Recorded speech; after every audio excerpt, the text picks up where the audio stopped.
Hi students, welcome to new class. ഇന്നത്തെ ക്ലാസ്സിൽ നമ്മൾ ഡിസ്കസ് ചെയ്യാൻ പോകുന്ന ടോപ്പിക്ക് 2021 ഫിനാൻഷ്യൽ മാർക്കറ്റ്സ് ആൻഡ് ഇൻസ്റ്റിറ്റ്യൂഷനാണ്. 2.5 hours ആണ് എക്സാം ടൈം വന്നിരിക്കുന്നത്. 80 മാർക്കിൻ്റെ ക്വസ്റ്റ്യൻസ് ആണ്. Answer at least 10 questions, short questions മതി. ഓരോന്നിനും 3 മാർക്ക് വീതമാണ്. എന്നാലും സീലിംഗ് ഉണ്ട് 30 മാർക്ക്. എല്ലാ ക്വസ്റ്റ്യനും നിങ്ങൾക്ക് അറ്റൻഡ് ചെയ്യാം. അതിൽ ആ ഫസ്റ്റ് പാർട്ട് എന്ന് പറയുന്നത് ഒന്നാമത്തെ question, define financial system. Financial system എന്താണെന്ന് ഡിഫൈൻ ചെയ്യുക. Capital market, what is book building, what is call money market, what is SPN, write short note on origination, what is meant by NSDL, define forward contract, distinguish between a discount market and acceptance market, explain CRISIL. 11th question, what is Badla. 12th, what is wash sales.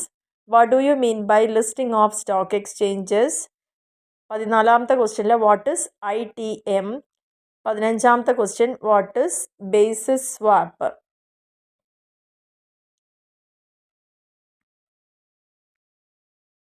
ഇനി next അതിൻ്റെ second പാർട്ടിലേക്ക് പോവുകയാണെങ്കിൽ അവിടെ നമുക്ക് ഓരോ questions, അതായത് 5 questions എങ്കിലും നമ്മൾ attend ചെയ്യുക എന്നുള്ളതാണ്. ഒരു ക്വസ്റ്റ്യൻ 6 മാർക്ക് വീതം.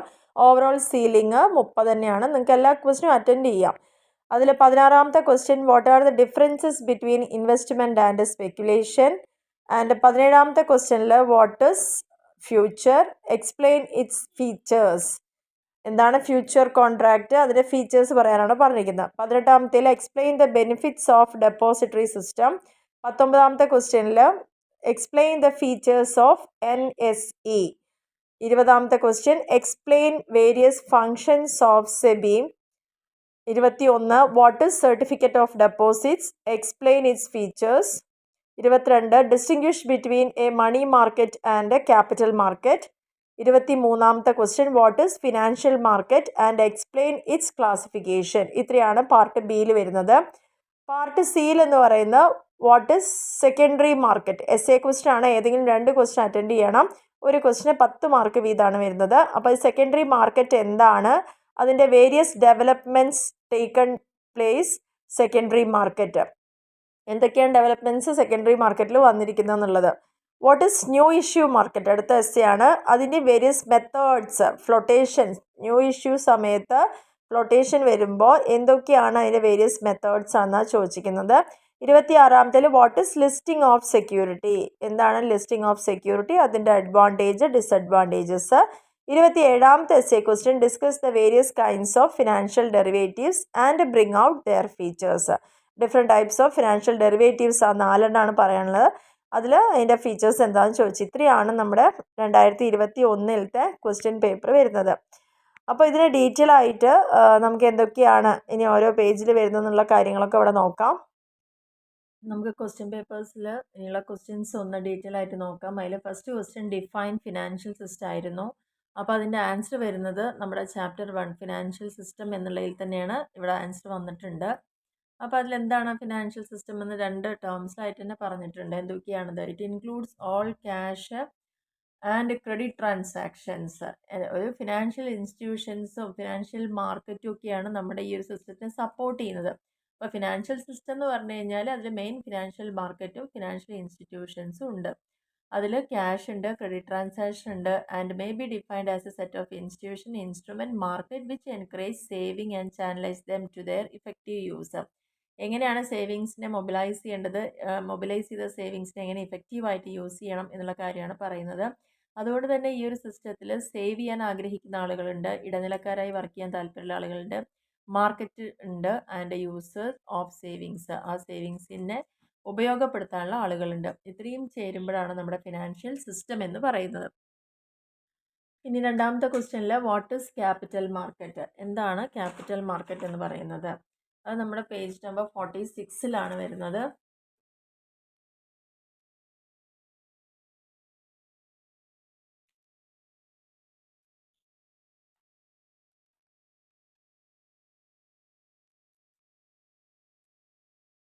അപ്പോൾ അത് 3rd ചാപ്റ്ററിനെയാണ് നമ്മുടെ ക്യാപിറ്റൽ മാർക്കറ്റ് എന്ന് പറയുന്നത്. അപ്പോൾ ക്യാപിറ്റൽ മാർക്കറ്റിൽ പ്രധാനമായിട്ട് കൺസേൺ ചെയ്യുന്ന കാര്യങ്ങൾ ലോങ് ടേം ക്യാപിറ്റലാണ്.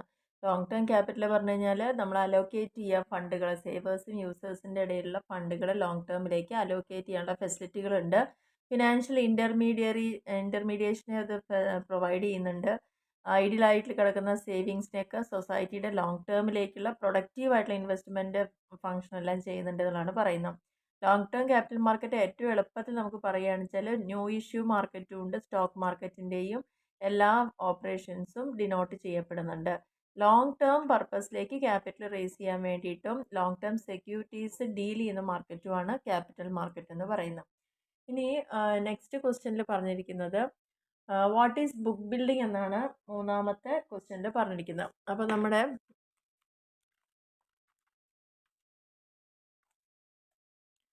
പേജ് നമ്പർ 88 പറയുന്നത്. ഇൻഡസ്ട്രിയൽ സെക്യൂരിറ്റി മാർക്കറ്റ് എന്ന് പറയുന്ന ചാപ്റ്ററിൽ പേജ് നമ്പർ 88 ബുക്ക് ബിൽഡിങ്ങിനെ കുറിച്ച് പറയുന്നത്.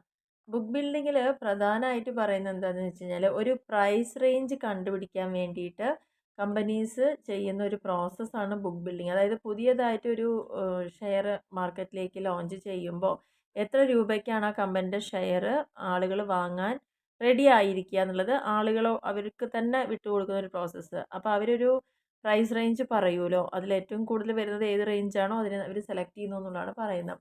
അത് ഡിഫൈൻ ചെയ്യുന്നത് process used by companies raising capital through public offering both initial, അതായത് IPO ആണെങ്കിലും FPO ആണെങ്കിലും ഇത് യൂസ് ചെയ്തുകൊണ്ട് ചിലപ്പോൾ കമ്പനികൾ ക്യാപിറ്റൽ റേസ് ചെയ്യാൻ വേണ്ടിയിട്ട് ചെയ്യാറുണ്ട്. അങ്ങനെ ചെയ്യുന്ന സമയത്ത് അവർക്ക് പ്രൈസും ഡിമാൻഡ് ഡിസ്കവറിയും കണ്ടുപിടിക്കാൻ വേണ്ടിയിട്ടാണ് ഈ ഒരു പ്രോസസ്സ് ചെയ്യുന്നത്. During the period for which the book for the offer is open. Book building അല്ലേ, അപ്പോൾ ഈ ഓഫർ സ്റ്റാർട്ട് ചെയ്യുന്ന സമയത്ത് അവർ ആ ബുക്ക് ഓപ്പൺ ചെയ്ത് വെക്കും. എന്തിന്? എല്ലാ ബിഡുകളെയും കളക്ട് ചെയ്യാൻ. അതായത് ഓരോ ഇൻവെസ്റ്റേഴ്സും പല റേഞ്ചുകൾ പറയുമ്പോൾ അതിനെല്ലാം കളക്ട് ചെയ്യാൻ വേണ്ടിയിട്ട് അവർ ആ ബുക്ക് ഓപ്പൺ ചെയ്യുന്നു എന്നുള്ളതാണ് പറയുന്നത്. ആൻഡ് അറ്റ് വേരിയസ് പ്രൈസസ്, ആ ഇൻവെസ്റ്റേഴ്സ് പറയുന്ന പ്രൈസ് എല്ലാം പലതരത്തിലായിരിക്കും. And within which the price band specified by the issuer. അപ്പോൾ മെജോറിറ്റി ആളുകളും പറയുന്ന ആ ഒരു പ്രൈസ് ബാൻഡ് എന്താണോ, ഓൾറെഡി ഇഷ്യൂവറുടെ മൈൻഡിൽ ഒരു പ്രൈസ് ബാൻഡ് ഉണ്ടാവും. അപ്പോൾ അതിൻ്റെ ഇടയിലാണ് ഈ ഇൻവെസ്റ്റേഴ്സ് പറയുന്നതെങ്കിൽ ആ പ്രോസസ്സിന് കറക്റ്റായിട്ട് ഇൻസ്റ്റിറ്റ്യൂഷണൽ ഇൻവെസ്റ്റേഴ്സും റീറ്റെയിൽ ഇൻവെസ്റ്റേഴ്സിനെയൊക്കെ ഡയറക്റ്റ് ചെയ്തിട്ട് ആ ഇഷ്യൂ പ്രൈസ് ഡിറ്റർമിൻ ചെയ്യുക. ആ ബിഡ് ക്ലോസ് ചെയ്യുന്ന സമയത്താണ് ഇഷ്യൂ പ്രൈസ് ഡിറ്റർമിൻ ചെയ്യുക. എങ്ങനെയാണ് അത് എത്രത്തോളം ഡിമാൻഡ് ഈ പ്രോസസ്സിലൂടെ ആ ഷെയറിനുണ്ടെന്ന് മനസ്സിലാക്കിയതിന് ശേഷമാണ്, അതായത് മെയിനായിട്ട് ബുക്ക് ബിൽഡിംഗ് എന്ന് പറഞ്ഞാൽ പ്രൈസ് ഡിസ്കവറി മെത്തേഡാണ് എന്നുള്ളതാണ് പറയാനുള്ളത്. ഓക്കെ, ഇനി നെക്സ്റ്റ് ക്വസ്റ്റ്യനിൽ പറഞ്ഞിരിക്കുന്നത് what is call money market, എന്താണ് കോൾ മണി മാർക്കറ്റ് എന്ന് പറയുന്നത്. അപ്പോൾ അത് കോൾ മണി മാർക്കറ്റ് എന്ന് പറഞ്ഞിരിക്കുന്നത് ഇതിൽ പ്രധാനമായിട്ടും ഷോർട്ട് ടേമിലേക്ക് പറയുന്നൊരു കാര്യമാണ്. പേജ് നമ്പർ 26 പറയുന്നത്.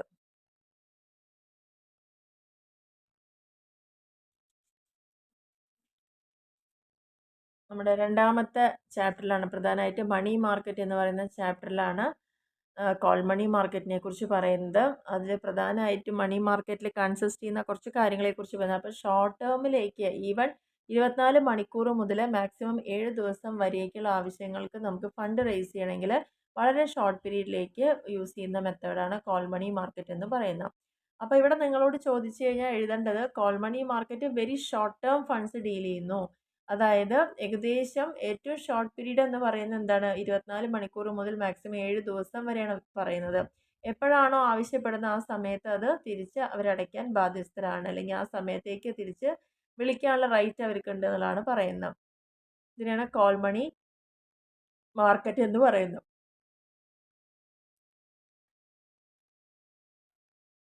ഇനി അഞ്ചാമത്തെ ക്വസ്റ്റ്യൻ ആണ് വാട്ട് ഈസ് SPN എന്ന് ചോദിച്ചിരിക്കുന്നത്. അപ്പോൾ സെക്യൂർഡ് പ്രീമിയം നോട്ട്സിനെയാണ് SPNs എന്ന് പറയുന്നത്. അതായത് ഇതൊരു ഫിനാൻഷ്യൽ ഇൻസ്ട്രുമെൻ്റ് ആണ്. അത് ഇഷ്യൂ ചെയ്യുന്നത് പൊതുവെ വാറണ്ടുകൾ ഇഷ്യൂ ചെയ്യുമ്പോഴാണ്. വാറണ്ട് ഇഷ്യൂ ചെയ്യുമ്പോൾ അതൊന്ന് ഡിറ്റാച്ച് ചെയ്യാൻ പറ്റുന്ന രീതിയിലായിരിക്കും ഉണ്ടായിരിക്കുക. അതിൻ്റെ ഒരു ഫിക്സഡ് ടൈം പീരീഡ് കഴിഞ്ഞാൽ അത് റെഡീം ചെയ്യും വേണം. അപ്പോൾ ഇതൊരു non convertible debentures. SPN is A non convertible debenture. ഒരിക്കലും നമുക്ക് ഈ ഡിബഞ്ചറിനെ ഷെയർ ആക്കി കൺവേർട്ട് ചെയ്യാൻ പറ്റില്ല. എപ്പോഴും ഇതൊരു വാറണ്ടിൻ്റെ ഒപ്പം അറ്റാച്ച് ചെയ്തിട്ടായിരിക്കും ഉണ്ടായിരിക്കുക. പൊതുവെ lock in period 4 to 7 years, ഏകദേശം 4 മുതൽ 7 വർഷം വരേക്ക് ലോക്ക് ഇൻ പീരീഡ് ആയിട്ട് ഉദ്ദേശിക്കുന്ന കമ്പനികളാണ് ഇത്തരത്തിലുള്ള SPNs ഇഷ്യൂ ചെയ്യുന്നതെന്നുള്ളതാണ് പറയുന്നത്. അടുത്ത ക്വസ്റ്റ്യൻ ആണ് വാട്ട് ഈസ് ഒറിജിനേഷൻ എന്ന് പറയുന്നത്. അത് നമുക്ക് 5ാമത്തെ ചാപ്റ്ററിലാണ് വരുന്നത്. ഇൻഡസ്ട്രിയൽ സെക്യൂരിറ്റി മാർക്കറ്റിലെ പേജ് നമ്പർ 81 വരുന്നത്. പ്രൈമറി മാർക്കറ്റിൻ്റെ പ്രധാനപ്പെട്ട ഫംഗ്ഷനിൽ ആദ്യത്തെ ഫംഗ്ഷനാണ് ഒറിജിനേഷൻ എന്ന് പറഞ്ഞു കഴിഞ്ഞാൽ. ഇവിടെ മെയിനായിട്ട് എന്താണ്, സെക്യൂരിറ്റീസ് ഇഷ്യൂ ചെയ്യാൻ പോണതുമായി ബന്ധപ്പെട്ട് വരുന്ന കാര്യങ്ങളെ പബ്ലിക്കിലേക്ക് അറിയിക്കുക എന്നുള്ളതാണ് ഒറിജിനേഷൻ കൊണ്ട് ഉദ്ദേശിച്ചിരിക്കുന്നത്. Work before the actual issue of securities known as origination. അപ്പോൾ ഒരു സെക്യൂരിറ്റി ഇഷ്യൂ ചെയ്യുന്നതിന് തൊട്ട് മുന്നേ ആയിട്ട് അതിൻ്റെ വർക്കുകൾ എന്തൊക്കെയാണോ അതുമായി റിലേറ്റ് ചെയ്ത് വരുന്ന കാര്യങ്ങൾ എന്താണോ അതിനെയാണ് ഒറിജിനേഷൻ എന്ന് പറയുന്നത്. ഈ ഒരു പർപ്പസിൻ്റെ ഭാഗമായിട്ട് എക്കണോമിക് കണ്ടീഷൻസും ഇൻവെസ്റ്റ്മെൻറ്റ് ക്ലൈമറ്റും കോർപ്പറേറ്റ് ലീഗൽ എൻവയോൺമെൻറ്റും ഒക്കെ കൃത്യമായിട്ട് അനാലിസിസ് നടത്തും എന്നുള്ളതാണ് പറയുന്നത്. പുതിയതായിട്ട് മാർക്കറ്റിൽ ഒരു ന്യൂ ഇഷ്യൂ ഒക്കെ കണ്ടക്ട് ചെയ്യുമ്പോൾ അതിന് മുന്നേ ആയിട്ട് ഇത്തരത്തിലുള്ള കാര്യങ്ങളും കൂടിയിട്ട് സ്റ്റഡി ചെയ്യുക, അല്ലെങ്കിൽ ഒരു പ്രിലിമിനറി ഇൻവെസ്റ്റിഗേഷൻ നടത്തുക. ആരാണോ സ്പോൺസർ ചെയ്യുന്നത് അവർ ആദ്യമായിട്ടൊരു ഇൻവെസ്റ്റിഗേഷൻ കണ്ടക്ട് ചെയ്യും. കാരണം ഈ ഷെയർ ഇഷ്യൂ ചെയ്ത് കഴിഞ്ഞാൽ ഏതൊക്കെ തരത്തിൽ ഉള്ള കാര്യങ്ങൾ ഫീസിബിലിറ്റീസ് ഉണ്ട്, അതിൻ്റെ സാധ്യതകളുണ്ട്, ടെക്നിക്കലും എക്കണോമിക്കലും ഫിനാൻഷ്യൽ വയബിലിറ്റിയും ഒക്കെ എങ്ങനെയാണ് ഈ പ്രൊജക്റ്റിൻ്റെ എന്നുള്ളതൊക്കെ അറിയാൻ വേണ്ടിയിട്ട്. പ്രധാനമായിട്ട് ഇതിൻ്റെ ഒരു സ്റ്റഡി എന്ന് പറഞ്ഞു കഴിഞ്ഞാൽ advices are given on the type of issue. ഏത് ടൈപ്പ് ഇഷ്യൂ ചെയ്യണം, എത്രത്തോളം ഇഷ്യൂ ചെയ്യണം, ഏത് ടൈമിൽ ഫ്ലോട്ടിംഗ് ഇഷ്യൂ നടത്തണം, അതിൻ്റെ പ്രൈസിങ് എങ്ങനെ വേണം, ഏത് മെത്തേഡ് യൂസ് ചെയ്യണം, ടെക്നിക്ക് യൂസ് ചെയ്തിട്ടാണ് സെക്യൂരിറ്റി സെല്ല് ചെയ്യേണ്ടത്, അങ്ങനെയുള്ള ഒരുപാട് കാര്യങ്ങളുമായി ബന്ധപ്പെട്ട് വരുന്ന ഒരു ആദ്യത്തെ പ്രോസസ്സാണ് ഒറിജിനേഷൻ എന്ന് പറയുന്നത്.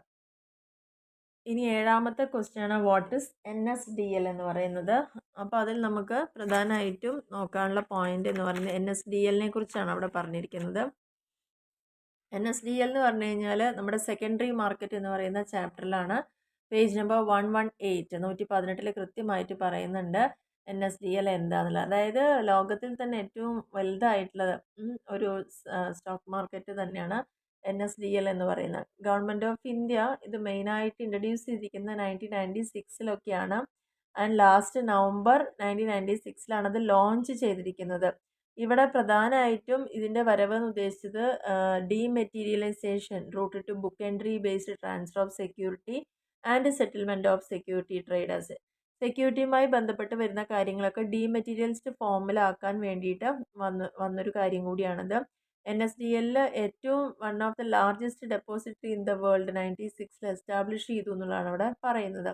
പ്രധാനമായിട്ടും ഡീമെറ്റീരിയലൈസേഷൻ തന്നെയാണ് ടെക്നോളജി യൂസ് ചെയ്തുകൊണ്ട് പേപ്പർലെസ് ആയിട്ടുള്ള കാര്യങ്ങൾ ചെയ്യാനും കുറച്ചും കൂടി അതിൻ്റെ മെയിൻ എയിം എന്നിവിടെ കൃത്യമായിട്ട് പറയുന്നുണ്ട്. NSDL aims at ensuring safety and soundness of Indian market. Indian മാർക്കറ്റിൽ ഏറ്റവും നല്ല രീതിയിൽ ഈ ഒരു സ്റ്റോക്ക് മാർക്കറ്റിനെ കൊണ്ടുപോവുക, എല്ലാ പ്രശ്നങ്ങൾക്കും സൊല്യൂഷൻസ് കൊടുക്കുക, എഫിഷ്യൻസി ഇൻക്രീസ് ചെയ്യുക, റിസ്ക്കും കോസ്റ്റും റെഡ്യൂസ് ചെയ്യുക, അങ്ങനെ ഒരുപാട് കാര്യങ്ങൾ ഇൻട്രൊഡ്യൂസ് ചെയ്യാൻ ഈ ഒരു NSDLൻ്റെ വരവോട് കൂടിയിട്ട് കഴിഞ്ഞു എന്നുള്ളതാണ് പറയുന്നത്. ഇനി നെക്സ്റ്റ് ക്വസ്റ്റ്യനിൽ പറഞ്ഞിരിക്കുന്നത് 8ാമത്തത് ഡിഫൈൻ ഫോർവേഡ് കോൺട്രാക്റ്റ്. എന്താണ് ഫോർവേഡ് കോൺട്രാക്റ്റ് എന്ന് പറഞ്ഞിരിക്കുന്നത്? അപ്പോൾ ഇത് നമ്മുടെ ലാസ്റ്റ് ചാപ്റ്ററിലാണ് 146 പേജ് നമ്പർ. അതായത് ഡെറിവേറ്റീവ് മാർക്കറ്റ് എന്ന് പറയുന്ന ചാപ്റ്ററിലാണ് പറയുന്നത്. ഫോർവേഡ് കോൺട്രാക്റ്റ് എന്താണെന്നുള്ളത് കൃത്യമായിട്ട് പറയുന്നുണ്ട്. അതായത് ടൈപ്സ് ഓഫ് ഡെറിവേറ്റീവ്സ്. ഇത് വളരെ ഇമ്പോർട്ടൻ്റ് ആയ ചാപ്റ്ററാണ്. എല്ലാവരും നിർബന്ധമായിട്ടും ഈ 4 ടൈപ്സ് ഓഫ് ഡെറിവേറ്റീവ്സും അതിൻ്റെ ഫീച്ചേഴ്സും ഒക്കെ പഠിച്ചോളാം, ഡിഫറൻസ് പഠിച്ചോളാം. അത്രമാത്രമാണ് ഈ ചാപ്റ്ററിൽ നോക്കാനുള്ളത്. അപ്പോൾ ഫോർവേഡ് കോൺട്രാക്റ്റ് എന്ന് പറയുന്ന ഒരു അഗ്രിമെൻ്റ് ആണ് to buy or sell a security. ഏതെങ്കിലും ഒരു സെക്യൂരിറ്റിയോ ഫിനാൻഷ്യൽ ഇൻസ്ട്രുമെൻറ്റോ ഒരു ഫ്യൂച്ചർ ഡേറ്റിൽ ഒരു സർട്ടൻ പ്രൈസിൽ അത് അവരുദ്ദേശിക്കുന്ന സമയത്ത് കോൺട്രാക്റ്റിൽ എൻ്റർ ചെയ്യാം എന്ന് പറയുന്ന അഗ്രിമെൻറ്റിനെയാണ് ഫോർവേഡ് കോൺട്രാക്റ്റ് എന്ന് പറയുന്നത്. അപ്പോൾ ആ ഒരു കോൺട്രാക്റ്റ് സാധാരണ ചെയ്യുന്നത് വ്യക്തികൾ തമ്മിലല്ല, 2 ഫിനാൻഷ്യൽ ഇൻസ്റ്റിറ്റ്യൂഷൻസ് തമ്മിലാണ്. ഇതൊരിക്കലും എവിടെ ട്രേഡ് ചെയ്യപ്പെടുന്നില്ല, ഒരു എക്സ്ചേഞ്ചിൽ ട്രേഡ് ചെയ്യപ്പെടുന്നില്ല എന്നുള്ളതാണ് ഇതിൻ്റെ പ്രത്യേകത. ഇനി ഇതിൻ്റെ ഒരു സ്പെസിഫൈഡ് പ്രൈസ് എന്ന് പറയുന്നത് അതിനെ പറഞ്ഞ പേരാണ് ഈ ഒരു കോൺട്രാക്റ്റിൽ പ്രൈസ് സ്പെസിഫൈ ചെയ്യാൻ അതിനെ പറഞ്ഞ പേരാണ് ഡെലിവറി പ്രൈസ് എന്ന് പറയുന്നത്. ഇനി ഈ ഫോർവേഡ് പ്രൈസും ഡെലിവറി പ്രൈസും സെയിം തന്നെയാണ് കോൺട്രാക്റ്റിൽ എൻ്റർ ചെയ്യുന്ന സമയത്ത്. പിന്നീട് സമയം പോകെ ദ ഫോർവേഡ് പ്രൈസ് ആണ് ചേഞ്ച് ആയിട്ട് വരുന്നത്. ഓക്കെ, അപ്പോൾ ഇത്രയാണ് ഫോർവേഡ് കോൺട്രാക്റ്റിനെ കുറിച്ച് പറയുന്നത്. ഒരു ഫിനാൻഷ്യൽ ഇൻസ്ട്രുമെൻറ്റോ അല്ലെങ്കിൽ ഒരു സെക്യൂരിറ്റിയോ ബൈ ചെയ്യുകയോ സെല്ല് ചെയ്യുകയോ ഒരു ഫ്യൂച്ചർ ഡേറ്റിൽ സർട്ടൻ പ്രൈസിൽ കോൺട്രാക്റ്റിൽ എൻ്റർ ചെയ്യാം എന്ന് പറയുന്ന കരാറാണിത്. ഇതിൽ പ്രത്യേകിച്ച് വ്യക്തികളല്ല ഉണ്ടാവുക, രണ്ട് ഫിനാൻഷ്യൽ ഇൻസ്റ്റിറ്റ്യൂഷൻ തമ്മിലായിരിക്കും. ഇവ ഒരിക്കലും സ്റ്റോക്ക് എക്സ്ചേഞ്ചിൽ ട്രേഡ് ചെയ്യപ്പെടുന്നവയല്ല എന്നാണ് ഇതിൻ്റെ പ്രത്യേകത എന്ന് പറയുന്നത്. ഇനി നെക്സ്റ്റ് ക്വസ്റ്റ്യൻ പറയുന്നത് distinguish between discount market and acceptance market ആണ്. പേജ് നമ്പർ 28 മണി മാർക്കറ്റ് എന്നുള്ള ചാപ്റ്ററിലാണ് പറയുന്നത്. അപ്പോൾ എന്താണ് ഈ ഡിസ്കൗണ്ട് മാർക്കറ്റ് എന്ന് പറഞ്ഞു കഴിഞ്ഞാൽ ഇവിടെ പ്രത്യേകിച്ച് ഇവിടെ പറയുന്നുണ്ട്, it is a market where the financial intermediary like banks discount short term genuine trade bill. അതായത് പ്രധാനമായിട്ടും ഫിനാൻഷ്യൽ ഇൻ്റർമീഡിയറീസ് ആണ് അവിടെ ഡീൽ ചെയ്യുന്നത്. പ്രത്യേകിച്ച് ബാങ്കുകളാണ്. ചില രാജ്യങ്ങളിൽ ഫിനാൻഷ്യൽ ഇൻസ്റ്റിറ്റ്യൂഷൻസ് ഒക്കെ ഇത് ഡീൽ ചെയ്യുന്നുണ്ടെന്നുള്ളതാണ് പറയുന്നത്. പ്രധാനമായിട്ടും ഇത് സ്പെഷ്യലൈസ് ചെയ്യുന്നത് ഡിസ്കൗണ്ടിങ് ഓഫ് ഷോർട്ട് ടേമിലേക്കുള്ള കൊമേഴ്സ്യൽ ബില്ലിനെ ഡിസ്കൗണ്ട് ചെയ്ത് കൊടുക്കുക. ഈ ഒരു ബില്ല് ഈ ഷോർട്ട് പീരീഡ് പറഞ്ഞ മാക്സിമം എങ്ങനെയായിരിക്കും വരിക, 3 മാസം വരയ്ക്കുള്ളതാണ്. ഇനി the market for commercial bill is not popular in India. ഇന്ത്യയിൽ ഈ ഒരു സിസ്റ്റം അത്രത്തോളം പോപ്പുലർ അല്ല.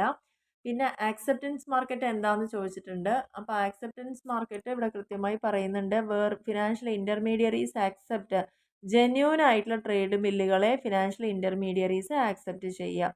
ഇതും നമുക്ക് അത്രത്തോളം ഇന്ത്യയിലൊന്നും വലിയ രീതിയിൽ ചെയ്യുന്നൊരു കാര്യമല്ല. അത് ജസ്റ്റ് എന്താണ് ആക്സെപ്റ്റൻസ്, എന്താണ് ഡിസ്കൗണ്ട് മാർക്കറ്റ്, അത്ര മാത്രം ഒന്ന് നമ്മൾ നോട്ട് ചെയ്ത് വെക്കുക. ഇനി നെക്സ്റ്റ് ക്വസ്റ്റ്യൻ എന്ന് പറയുന്നത് എക്സ്പ്ലെയിൻ ക്രിസിൽ എന്നാണ്. എന്താണ് ക്രിസിൽ എന്നുള്ള കാര്യമാണ് നമ്മൾ എക്സ്പ്ലെയിൻ ചെയ്യാൻ ചോദിച്ചിരിക്കുന്നത്. അപ്പോൾ ക്രിസിൽ എന്ന് പറഞ്ഞാൽ അതൊരു റേറ്റിംഗ് ഏജൻസിയാണ്. ഇതിൽ പ്രധാനമായിട്ടും ക്രെഡിറ്റ് റേറ്റിംഗ് ആണ് ചെയ്യുന്നത്. പ്രധാനമായിട്ടും പറഞ്ഞു കഴിഞ്ഞാൽ ഫിനാൻഷ്യൽ ഓബ്ലിഗേഷൻസ് എന്തൊക്കെയാണ്, അതിലെന്തെങ്കിലും ഡിഫോൾട്ടുകൾ വരുത്തുന്ന കാര്യങ്ങൾ നോക്കുന്നതിന് വേണ്ടിയിട്ടാണ് ക്രിസിൽ റേറ്റിംഗ് ഏജൻസീസ് നിലവിൽ വന്നിരിക്കുന്നത്. ഇനി ഇതിൻ്റെ ക്രിസിൽ റേറ്റിംഗ് എന്ന് പറയുന്ന ഒപ്പീനിയൻ ആണ്, probability of an entity not meeting its interest and principal payments on time. ഏതെങ്കിലും ഒരു ഏജൻസി കൃത്യമായിട്ട് അവരുടെ ഇൻട്രസ്റ്റും പ്രിൻസിപ്പളും പേയ്മെൻറ്റ് ചെയ്യുന്നില്ലേ എന്ന് നോക്കാനാണ്. ആൻഡ് ഈ ഒരു ക്രിസിലിൻ്റെ പ്രത്യേകത എന്ന് പറഞ്ഞത് ഇവർ കമ്പനീനെ റേറ്റ് ചെയ്യുന്നത് ആൽഫാബറ്റിക് സ്കെയിലാണ്. അതായത് AAA, AA, സിംഗിൾ A, അതുപോലെ BBB, ആ രീതിയിലാണ് അവർ റേറ്റിംഗ് നടത്തുന്നത്. ഇതിൽ പ്രധാനമായിട്ടും യൂസ് ചെയ്യുന്നത് ക്രിസിൽ റേറ്റിംഗ്സ് ഒന്ന് റിസ്ക്, ഓരോ ഡെറ്റ് ഇൻസ്ട്രുമെൻറ്റിലും എത്രത്തോളം റിസ്ക് ഉണ്ടെന്ന് അസസ് ചെയ്യാനും, അതായത് ഇപ്പോൾ ബാങ്ക് ലോൺ എടുത്തു അല്ലെങ്കിൽ സർട്ടിഫിക്കറ്റ് ഓഫ് ഡെപ്പോസിറ്റ്, ബോണ്ടുകൾ അതൊക്കെ എടുക്കുമ്പോൾ അതിൽ എത്രത്തോളം റിസ്ക് ഉണ്ടെന്ന് അസസ് ചെയ്യാനൊക്കെ വേണ്ടിയിട്ടാണ്. ഇനി ഈ ഒരു റേറ്റിംഗ് ആർക്കൊക്കെയാണ് ഇഷ്യൂ ചെയ്യാൻ പറ്റുക, who issues it. CRISIL rating is A credit rating agency registered with securities and exchange board of India. ഇന്ത്യയിൽ തന്നെ ആദ്യത്തെ ക്രെഡിറ്റ് റേറ്റിംഗ് ഏജൻസി കൂടിയാണ് ക്രിസിൽ എന്ന് പറയുന്നത്. 87 വന്നത്. അപ്പോൾ സെബിയുടെ അണ്ടറിൽ രജിസ്റ്റർ ചെയ്തിരിക്കുന്ന ഒരു ക്രെഡിറ്റ് റേറ്റിംഗ് ഏജൻസിയാണ് ക്രിസിൽ എന്ന് പറയുന്നത്. ഓക്കെ, ഇനി നെക്സ്റ്റ് ക്വസ്റ്റ്യൻ ആണ് വാട്ട് ഇസ് ബാദ്ല എന്ന് പറയുന്ന കാര്യം. 11ാമത്തെ ക്വസ്റ്റ്യൻ ആണ്. ബാദ്ല എന്ന് പറയുന്ന ഒരു സ്റ്റോക്ക് മാർക്കറ്റ് സിസ്റ്റം ആണ്. അതിൽ മെയിനായിട്ട് ഇൻവെസ്റ്റേഴ്സിനെ അവർ അലോ ചെയ്യാണ്. എന്തിനാ, അവരുടെ പേയ്മെൻറ്റ് അല്ലെങ്കിൽ ഒരു ട്രാൻസാക്ഷൻ്റെ ആ ഒരു ഡെലിവറി എന്ന് പറയുന്നത് പിന്നീട് പോസ്റ്റ്പോൺ ചെയ്യാനുള്ള ഒരു അനുവാദം ഇൻവെസ്റ്റേഴ്സിന് കൊടുക്കണം. ലേറ്റർ സെറ്റിൽമെൻറ്റ് പീരീഡിൽ ചെയ്താൽ മതി എന്ന് പറയുന്ന ഈ ഒരു സിസ്റ്റം ഇൻവെൻറ്റ് ചെയ്തിരിക്കുന്നത് ബോംബെ സ്റ്റോക്ക് എക്സ്ചേഞ്ച് ആണ്. പ്രധാനമായിട്ടും സെക്കൻഡറി മാർക്കറ്റിൽ ലിക്വിഡിറ്റി ഇല്ലാത്തൊരവസ്ഥയിൽ കൊണ്ടുവന്നൊരു സിസ്റ്റമാണ് ഈ ബാദ്ല എന്ന് പറയുന്നത്. ഇനി നെക്സ്റ്റ് ക്വസ്റ്റ്യൻ ആണ് 12ാമത്തെ വാട്ട് ഇസ് വാഷ് സെയിൽസ് എന്ന് പറയുന്നത്. വാഷ് സെയിൽ എന്ന് പറഞ്ഞു കഴിഞ്ഞാൽ when you sell an asset such as stock or bond for a loss but have purchased the same asset or a very similar one within 30 days before or after the sale. നമ്മൾ ഏതെങ്കിലും ഒരു തരത്തിലുള്ള അസറ്റോ സ്റ്റോക്കോ ബോണ്ടുകളോ നഷ്ടത്തിനാണ് നമ്മൾ കൊടുത്തതെങ്കിൽ, ഫോർ എ ലോസ് നമ്മൾ സെല് ചെയ്തിരിക്കുന്നതെങ്കിൽ, പക്ഷെ നമ്മൾ അതേ സാധനം ഒരു 30 ദിവസത്തിനുള്ളിൽ നമ്മൾ തിരിച്ച് വാങ്ങിക്കുകയാണെങ്കിൽ അതിനെയാണ് വാഷ് സെയിൽസ് എന്ന് പറയുന്നത്. അതായത് നമ്മൾ കൊടുത്തത് ഒരു നഷ്ടത്തിനാവുകയും പിന്നീട് അതിനൊരു വാല്യൂ ഉണ്ട് തോന്നി തിരിച്ച് റീപർച്ചേസ് ചെയ്യുകയാണത്. പക്ഷേ ഇപ്പോൾ 30 ദിവസത്തിൻ്റെ ഉള്ളിൽ ആ സെയിൽ നടന്നിട്ട് 30 ദിവസത്തിനുള്ളിലോ അല്ലെങ്കിൽ അതിന് മുന്നോ ആയിട്ട്, ആ ഡേറ്റിനോ അതിന് മുന്നോ ആയിട്ട് നമ്മൾ ചെയ്യുകയാണെങ്കിൽ അതിനെയാണ് വാഷ് സെയിൽ എന്ന് പറയുന്നത്. ഇത് എല്ലാ ക്വസ്റ്റ്യൻ പേപ്പറും റിപ്പീറ്റ് ചെയ്തൊരു ക്വസ്റ്റ്യൻ കൂടിയാണ്. ഇനി next question, what do you mean by listing of stock exchanges? എന്തിനാണ് സ്റ്റോക്ക് എക്സ്ചേഞ്ചിനെ ലിസ്റ്റിംഗ് എന്ന പേരിൽ അറിയപ്പെടുന്നത്? പേജ് നമ്പർ 103 വരുന്നത്. സെക്കൻഡറി മാർക്കറ്റ് എന്നുള്ള ചാപ്റ്ററിലാണ്. ലിസ്റ്റ് ചെയ്യാന്ന് പറഞ്ഞു കഴിഞ്ഞാൽ പ്രധാനമായിട്ടും കമ്പനി, ഏത് കമ്പനിയാണോ സ്റ്റോക്ക് ഇഷ്യൂ ചെയ്യാൻ വേണ്ടിയിട്ട് റെഡി ആയിരിക്കുന്നത്, അപ്പോൾ സ്റ്റോക്ക് എക്സ്ചേഞ്ചിൽ കീപ്പ് ചെയ്യുന്ന രജിസ്റ്റർ ഉണ്ട്, ഒരു ഒഫീഷ്യൽ ലിസ്റ്റ് ഉണ്ട്. ആ ഒരു ലിസ്റ്റിൽ ആ കമ്പനിയുടെ നെയിം എൻറോൾ ചെയ്യുന്ന പ്രോസസ്സിനെയാണ് ലിസ്റ്റിംഗ് എന്ന് പറയുന്നത്. കാരണം ഇങ്ങനെ ആ ഒഫീഷ്യൽ ലിസ്റ്റിൽ പേര് കൊടുക്കുന്ന കമ്പനികളുടെ ഷെയർസ് മാത്രമേ സ്റ്റോക്ക് എക്സ്ചേഞ്ചിൽ ട്രേഡ് ചെയ്യുള്ളൂ. ഒരിക്കലും അൺലിസ്റ്റഡ് സെക്യൂരിറ്റീസ് റെക്കഗ്നൈസ്ഡ് ആയിട്ടുള്ള സ്റ്റോക്ക് എക്സ്ചേഞ്ചിൽ ട്രേഡ് ചെയ്യില്ല. അപ്പോൾ ലിസ്റ്റിംഗ് എപ്പോഴും കമ്പൽസറി ആണ്. ആ ഒരു കമ്പനി പബ്ലിക്കിന് ഷെയറോ ഡിബഞ്ചറോ പബ്ലിക് ഇഷ്യൂ പ്രോസ്പെക്ടസ് ഇഷ്യൂ ചെയ്തുകൊണ്ട് തന്നെ പബ്ലിക് ഇഷ്യൂ ചെയ്യാൻ ഉദ്ദേശിക്കുന്നുണ്ടെങ്കിൽ അവർ നിർബന്ധമായിട്ടും എന്ത് ചെയ്യണം, സ്റ്റോക്ക് എക്സ്ചേഞ്ചിൻ്റെ ഒഫീഷ്യൽ ലിസ്റ്റിൽ കമ്പനിയുടെ പേര് എൻറോൾ ചെയ്യണം. ഇതിനെയാണ് ലിസ്റ്റിംഗ് എന്ന് പറയുന്നത്.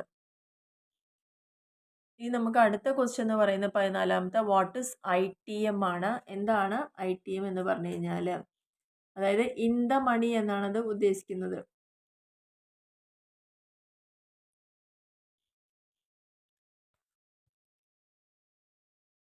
ITM കൊണ്ട് ഉദ്ദേശിക്കുന്നത് in the money is a term used in options trading to describe an option where the strike price is lower than the current market price of the underlying asset. ഏത് അസറ്റാണോ നമ്മൾ derive ചെയ്യാൻ വേണ്ടി use ചെയ്തിരിക്കുന്നത്, value derive ചെയ്യാൻ വേണ്ടി use ചെയ്തിരിക്കുന്നത്, അതിൻ്റെ current market price strike പ്രൈസിനേക്കാൾ കുറവായിരിക്കുക. Where the strike price is lower than the current market price. Current market പ്രൈസിനേക്കാൾ ലോവർ ആയിരിക്കുന്ന സ്ട്രൈക്ക് പ്രൈസ് വരിക. അതിനെയാണ് ഇൻ ദ മണി എന്ന പേരിൽ അറിയപ്പെടുന്നത്. ഈ ഒരു ഓപ്ഷന് ഇൻട്രിൻസിക് വാല്യൂ ഉണ്ട്. അതുകൊണ്ട് തന്നെ അത് പെട്ടെന്ന് നമുക്ക് അപ്ലൈ ചെയ്യാൻ പറ്റും. കാരണം they are more expensive than out of the money. OTM ഉണ്ട്, ITM ഉണ്ട്. അപ്പോൾ അടുത്ത പ്രാവശ്യം നമ്മൾ വേണമെങ്കിൽ ക്വസ്റ്റ്യൻ ഇങ്ങനെ എക്സ്പെക്ട് ചെയ്യാം, what is OTM, out of the money എന്നാണ് അത് പറയുന്നത്. ഓക്കെ, അപ്പോൾ കുറച്ചും കൂടി എക്സ്പെൻസീവ് ആണ് OTM-നെക്കാട്ടിലും, ആൻഡ് അതിന് ഇൻട്രിൻസിക് വാല്യൂ ഇല്ല താനും. അപ്പോൾ ഇതാണ് ITM, ഇൻ ദ മണി. ഈ 15ാമത്തെ question what is basis swap എന്നാണ് ചോദിച്ചിരിക്കുന്നത്. അപ്പോൾ ബേസിസ് സ്വാപ്പ് എന്ന് പറഞ്ഞു കഴിഞ്ഞാൽ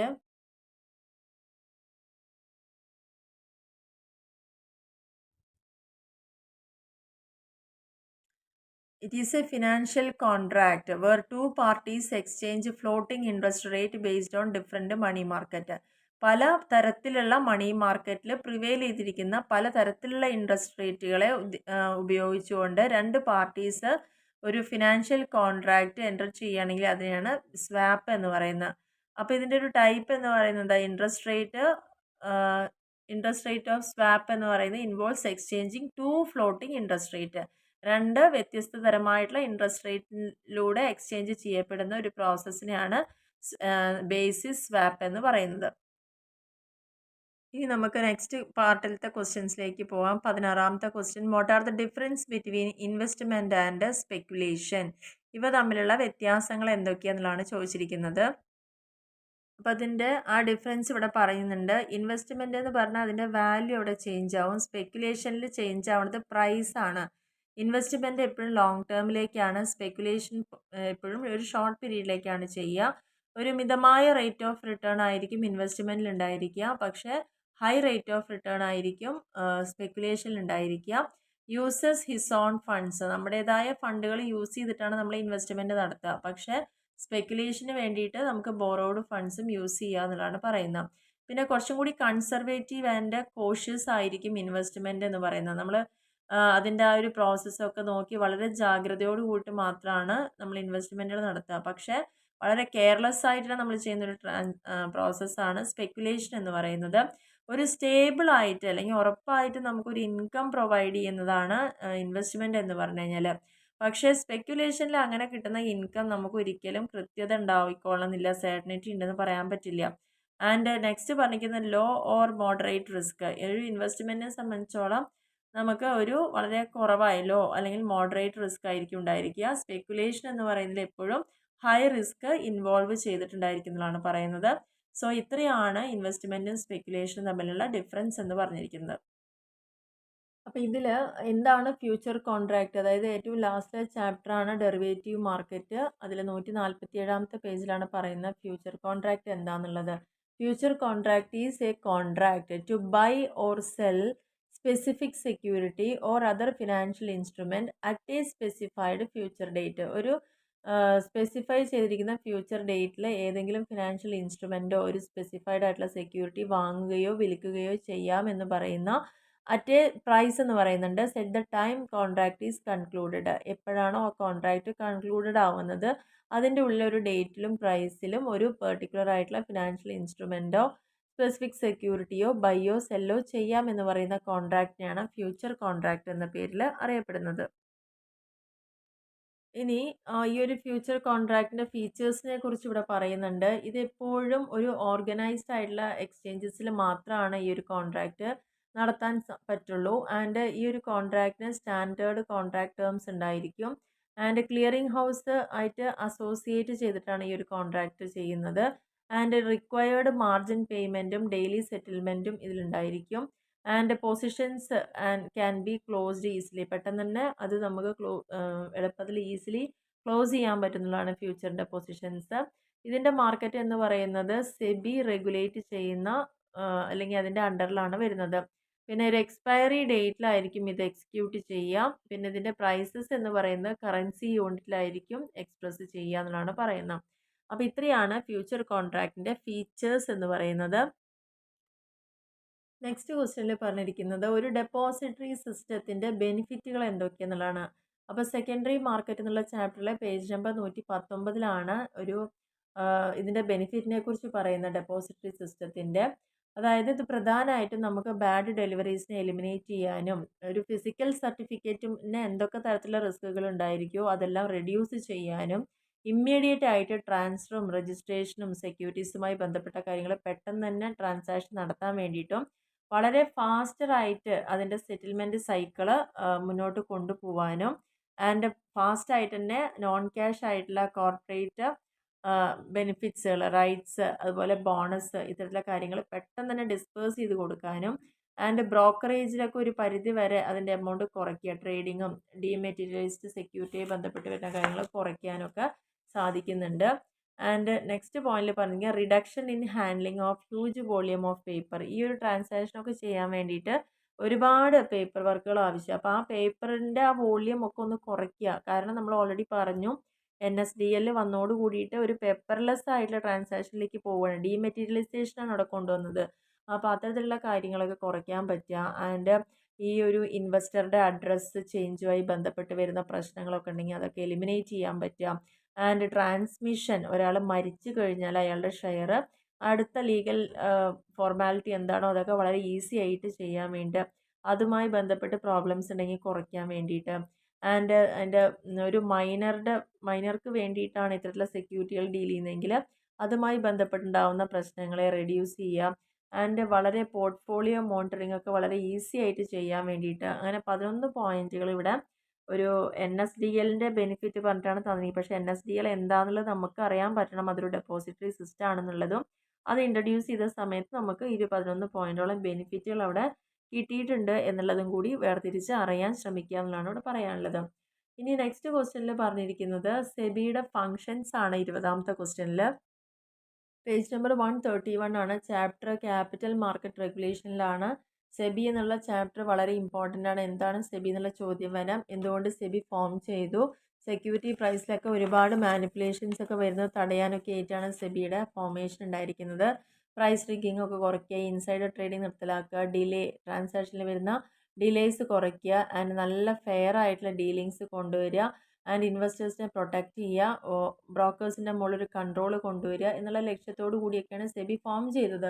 അപ്പോൾ അത് തന്നെയാണ് ഈ കാര്യങ്ങൾ നടപ്പിൽ വരുത്തുക എന്നുള്ളതിനാണ് സെബിയുടെ ലക്ഷ്യങ്ങളും. പ്രധാനമായിട്ടും ഇൻവെസ്റ്റേഴ്സിൻ്റെ ഇൻട്രസ്റ്റിനെ പ്രൊട്ടക്റ്റ് ചെയ്യുക എന്നുള്ളതാണ്. അല്ലെങ്കിൽ നല്ല രീതിയിൽ തന്നെ അവിടുത്തെ കാര്യങ്ങളെല്ലാം നടക്കുന്നുണ്ട് എന്നുള്ളത് ഉറപ്പ് വരുത്താനും എഫിഷ്യൻ്റ് ആയിട്ടുള്ള ബ്രോക്കേഴ്സിനെയൊക്കെ മെയിൻറ്റെയിൻ ചെയ്യാനും ആൻഡ് അതുമായി ബന്ധപ്പെട്ട് വരുന്ന കാര്യങ്ങളൊക്കെയാണ് ഇവിടെ പറഞ്ഞിരിക്കുന്നത്. അപ്പോൾ ഇത്രയാണ് പ്രധാനമായിട്ടും സെബിയുടെ ഫങ്ഷൻ എന്ന് പറഞ്ഞിരിക്കുന്നത്. ഇനി നെക്സ്റ്റ് ക്വസ്റ്റ്യനിൽ പറഞ്ഞിരിക്കുന്നത് what is certificate of deposit, explain its features എന്നാണ് പറയുന്നത്. അപ്പോൾ പേജ് നമ്പർ 32 ആൻഡ് 33.